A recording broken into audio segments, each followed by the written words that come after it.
kind of masochist would do that. Like he comes Yeah. with the virus, then takes it away, only to deliver it again, and then to tell me that you got, how much of that ice is melted or is melting, and you got more viruses in there, and you got all kind of other things in store with the heat wave this summer Mm-hmm. and the water shortages, and they're like, what? You could be, yeah, that's like a chronic illness. That could make a person very claustrophobic, And and let anxious. and let me tell you a secret. It's not going away. It's not going away.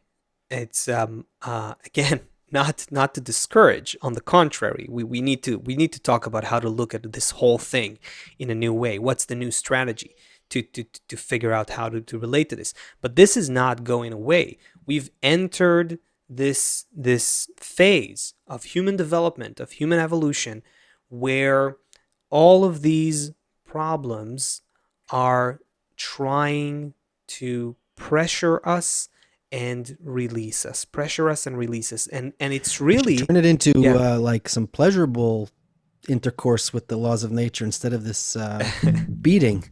No, really, Yeah. because it's like it comes and appears and then goes away, and then it comes back and appears and then comes away. And like, is there a way? Then the question is, Hmm. like, is there any option besides just being depressed and upset and just bracing for impact when the next virus comes? Look, it's the simplest example is we're like the kids that are, we just gonna go back out and play. We just gonna go and play again, you know and there comes a point where you mature, and there is something much greater waiting for you to discover, to become. You need to start becoming something much more, and we have to be sensitive. We have to grow our sensitivity to what that natural program, where it wants to take us. The behind all of this simulated reality that we are in a simulated reality, by the way. It's not a computer simulation, but it's a spiritual computer simulation. Anyway, so behind the simulation, what's happening is, it's the light that develops the desire.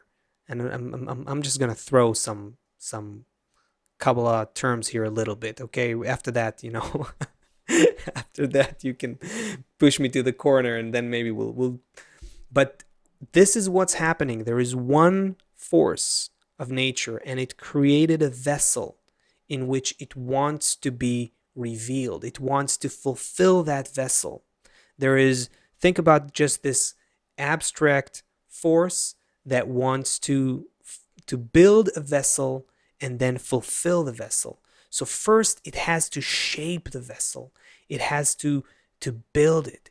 It has to expand it. It has to grow it. And so it does that by getting in and out of it. In and out of it. The intercourse example that you brought up is not by chance. Kabbalists use the word zivug, which basically means coupling or intercourse, all throughout the study of the 10 Sfirot, when they talk about how the light achieves this coupling with the vessel. And this is what needs to happen. We need to develop our vessel, meaning our desires, to want what nature wants to give to us. Should I continue? Please continue. And what it wants to give to us, Is what a it wants virus? is a No, okay. it's a Okay. 20,000-year-old Is virus. it 24,000? Yeah. And we're okay. Okay, I'll go back to the virus from there. I'll explain it from there. Look at what COVID is doing. It is gradually pointing at us and saying, "Hey, you're all connected to each other. You're all interdependent."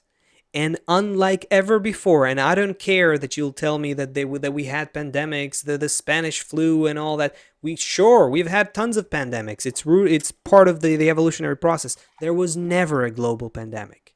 This is a first. There was never a global pandemic because we were never a global humanity.